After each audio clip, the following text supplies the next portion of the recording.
Arrivant d'Alger par une route sans histoire, il en ouvrira la porte avec le marché de Tizi Ouzou.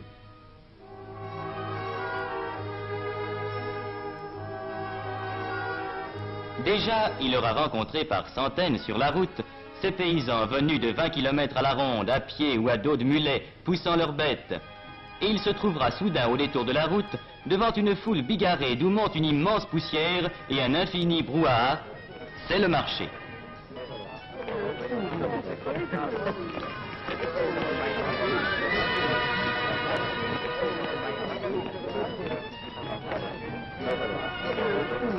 Tizi Ouzou, qui a rang de sous-préfecture, est le point de transition où, dans un décor presque européen, se rencontrent les traces caractéristiques du vieux pays berbère et les apports de la vie moderne où le café mort et le marchand de sel, apanage des bourgs de la vieille Afrique, voisinent avec le garagiste réparateur de pneus des grandes routes modernes. Point de suture entre deux mondes, l'un banal à tous les yeux, l'autre encore trop inconnu, où cette route qui monte va nous faire pénétrer. Car déjà s'amorcent les premières côtes de Kabylie, avec cette route magnifique, dont les lacets découvrent à chaque tournant un paysage plus vaste. Cette route, vieille aujourd'hui d'un siècle, a son histoire. Elle fut construite en 27 jours par les bataillons du maréchal Randon. Elle nous mènera à Fort National, l'ancien Fort l'Empereur, la première née des villes françaises en Kabylie, centre aujourd'hui d'une commune de plein exercice et d'une commune mixte qui groupent ensemble près de 90 000 âmes.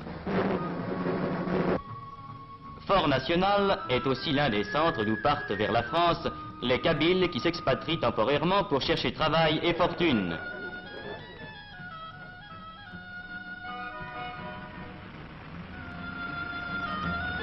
C'est de là que s'en vont ces travailleurs que les mines et les usines françaises emploient volontiers pour leur qualité, laissant au pays les femmes et les vieillards.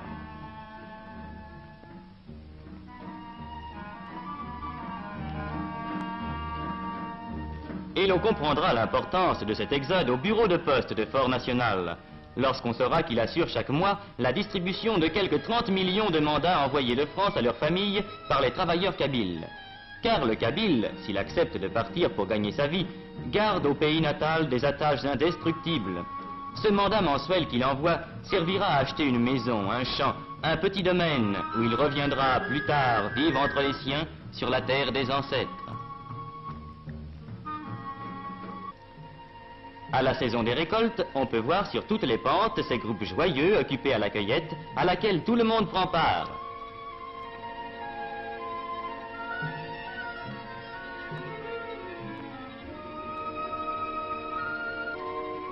Pittoresque Kabyle. Il existe encore dans les villages éloignés de ces moulins primitifs, identiques à ceux qu'employaient les vieux berbères que ne purent abattre les Romains.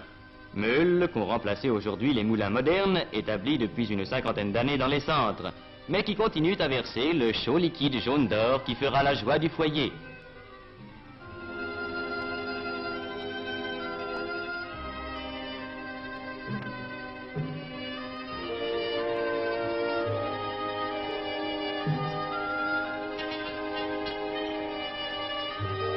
Nous nous arrêterons un instant auprès de la meule ancestrale. Nous regarderons couler le beau sang des olives, cette richesse liquide et parfumée dont l'odeur emplit à la saison chaque maison de Kabylie.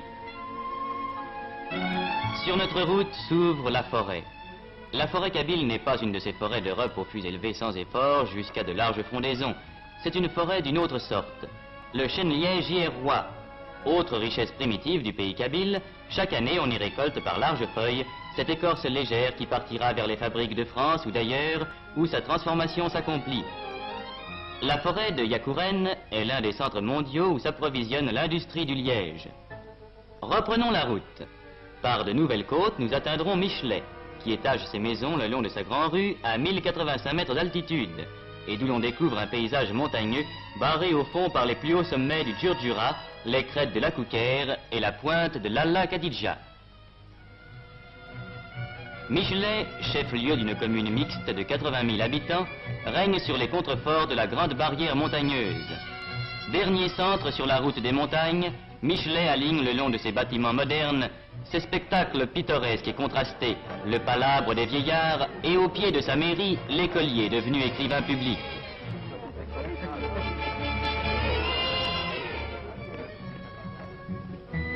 Ici, comme en d'autres centres de Kabylie, la prévoyance française a créé un dispensaire, régulièrement fréquenté par la population, dont la mortalité enfantine se trouve aujourd'hui considérablement réduite.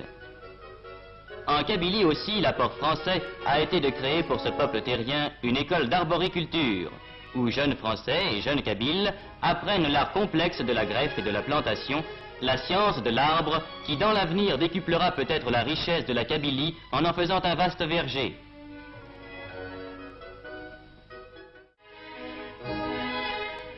C'est près de Michelet que s'élève l'ouvroir d'Aït-Ichem, créé voici 50 ans à la demande du pacha d'Abdesselem et réservé aux fillettes kabyles.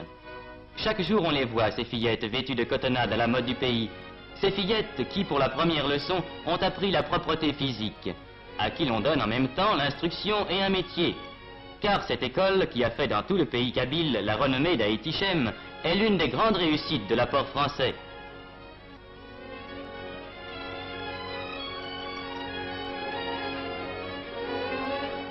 Ces fillettes, une fois sorties de l'école, font prime sur le marché du mariage. Elles parleront français et sauront, selon les meilleures techniques, tisser ces étoffes et ces tapis d'un dessin subtil et d'un art à la fois primitif et compliqué qui compte parmi les témoignages de l'art berbère. Mais ces fillettes témoignent aussi de l'importance qu'a prise en Kabylie l'assistance médicale depuis 100 ans. À Michelet, et c'est un exemple entre autres, les fillettes d'Aït-Ichem vont régulièrement subir un examen de santé à l'hôpital Sainte-Eugénie, où le personnel et le matériel répondent aux plus extrêmes exigences.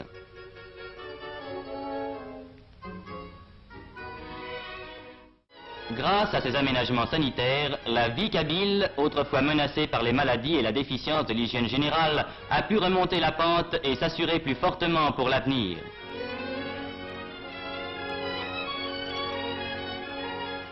Mais c'est une marque de la continuité de cet effort que ces adductions d'eau, que ces barrages qu'on voit peu à peu surgir dans les vallées encaissées.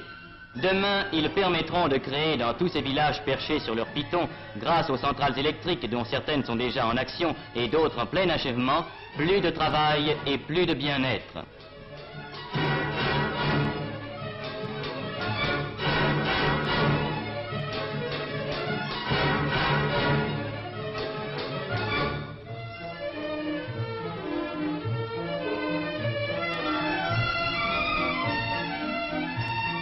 La force électrique donnera du travail et du pain à cette terre peu hospitalière où une race n'a pu vivre qu'à force de volonté.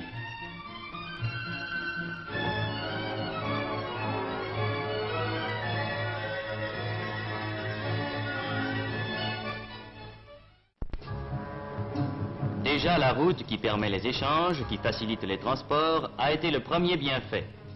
Le Kabyle, enfermé dans ses montagnes et qui n'avait que des sentiers, en connaît maintenant le charme et l'utilité. Grâce à elle, les voisinages sont plus fréquents, les transactions plus commodes. Au pied même du Djurdjura, le marché de Djemma a vu croître ses échanges et sa clientèle habituelle.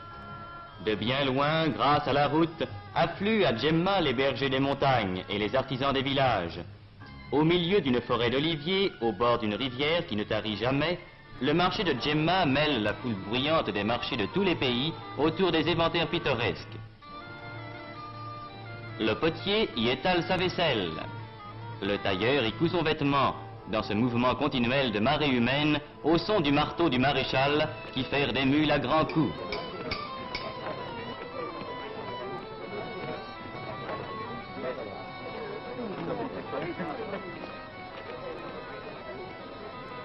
Mais la caractéristique de Djemma, c'est son marché aux bestiaux et sa boucherie en plein vent, où en l'espace d'une journée, des centaines de bêtes passent à l'abattoir. Tableau brutal et haut en couleur, où la vieille Kabylie apparaît dans sa truculente robustesse.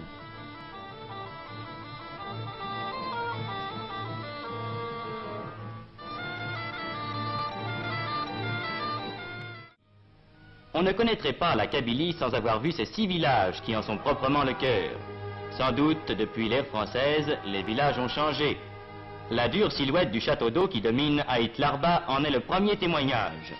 Car aujourd'hui, ces 6 agglomérations qui groupent la plus forte densité humaine en pays kabyle, 248 habitants au kilomètre carré, connaissent sur leur sommet le miracle de l'eau vivante, cette eau qu'il fallait naguère charrier le long des pentes.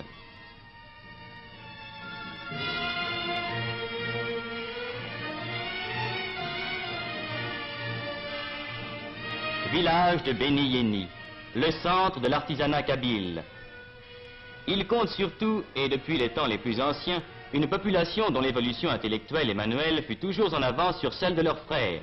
Ici, dans chaque maison, un tour ronronne, un marteau tinte, un rabot gronde. Ici, l'orfèvre compose ses lourds bijoux d'argent. Ceux-ci qui faisaient l'orgueil des siècles passés, ceux-là auxquels l'époque a donné un nouveau tour.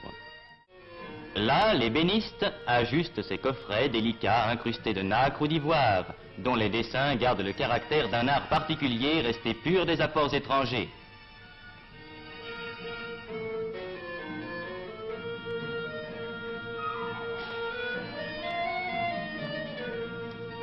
C'est à cause de cette sorte de maturité intellectuelle que traduit si bien la vie artisanale des Beni Yeni que la France a tenu à leur donner depuis des années un statut administratif spécial, en y créant des centres municipaux résolument autochtones et en conférant l'écharpe de maire à des citoyens choisis dans la population. Cette innovation a depuis été grandement élargie, mais ce sera l'orgueil de la Kabylie d'avoir en Afrique du Nord donné les premiers musulmans saints de l'écharpe tricolore. C'est ainsi qu'on peut voir, comme au centre municipal de Tassaf Tougemoun, autour de son maire revenu de Paris après y avoir travaillé des années, un conseil municipal uniquement composé d'enfants du pays, examinant avec compétence les affaires de la commune, réglementant, décidant et statuant avec l'autorité sur l'administration communale.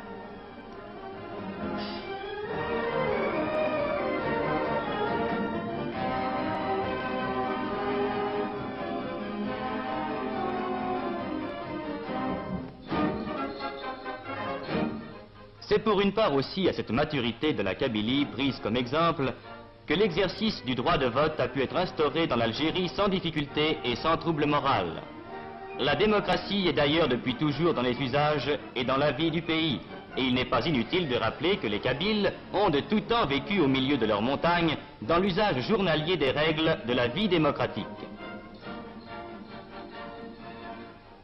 C'est pourquoi, dès 1883, cette école, la plus vieille école française d'Afrique, s'élevait à Taourirt Mimoun. Vieux mur où depuis plus de 60 ans sont passées plusieurs générations de Kabyles et où sans conteste s'est forgé dans les âmes des enfants qui y passèrent le vrai sentiment de la solidarité française. Depuis, l'œuvre s'est affirmée, les écoles se sont multipliées, l'instruction s'est développée. Déjà, la Kabylie fournit des instituteurs. Et il n'est pas rare de rencontrer parmi eux des ménages d'instituteurs, lui kabyle, elle française. Ainsi, dans la plus vieille école d'Afrique comme dans la plus récente, cette école destinée aux filles, extraordinaire révolution car jusqu'ici la coutume kabyle s'y opposait, s'opère la grande tâche d'instruction et d'éducation qui assurera au peuple kabyle les gages d'un avenir florissant.